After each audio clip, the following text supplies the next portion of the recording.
ઉપરવાસમાં ભારે વરસાદને પગલે બનાસ નદી બે કાંઠે વહેતી થઈ છે। અમીરગઢ અને ઇકબાલગઢ નજીક બનાસ નદી બે કાંઠે વહેતી થતા ખેડૂતોમાં ખુશીનો માહોલ જોવા મળ્યો। બનાસ નદીમાં પાણીની આવકમાં વધારો થતા દાંતીવાડા ડેમની સપાટીમાં વધારો થશે।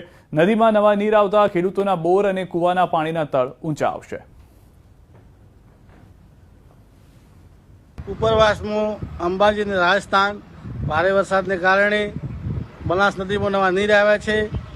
બનાસ નદી બંને કાંઠે ચાલી રહી છે। આવતી સિઝન માટે ખેડૂતો અમીરગઢ તાલુકાના અને દોતીવાડા તાલુકાના ખેડૂતોને પાણીનો ફાયદો થશે અને દોતીવાડા ડેમ ભરાવાની પૂરી શક્યતા છે। આજ તો પણ પાણીમાં વધારો થઈ રહ્યો છે અને ખેડૂતો ખુશીનો માહોલ છે।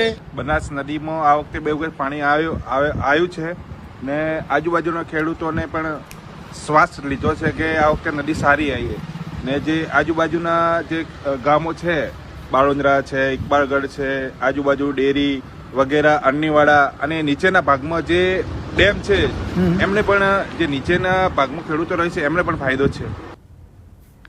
બનાસકાંઠાના ઉપરવાસમાં ભારે વરસાદને પગલે વિશેશ્વર નજીક બનાસ નદીના આવ્યા ભારે પાણી। બનાસ નદી બે કાંઠે વહેતી થતા પ્રવાસીઓના પ્રવેશ પર પાબંદી છે। અમીરગઢ પોલીસ દ્વારા નદી નજીક ખડકાયો છે પોલીસ બંદોબસ્ત। બનાસ નદી બે કાંઠે વહેતા દાંતીવાડા ડેમમાં થશે પાણીની સારી આવક। દાંતીવાડા ડેમની જળ સપાટી પહોંચી છે 579.75। ડેમની ભયજનક સપાટી છે 604 મીટર। ડેમમાં 3590 ક્યુસેક પાણીથી થઈ રહી છે આવક। દાંતીવાડા ડેમમાં પાણીની આવકને કારણે બનાસકાંઠાના ડીસા વિસ્તાર તેમજ પાટણ જિલ્લાના અનેક ગામોના ખેડૂતોને થશે ફાયદો।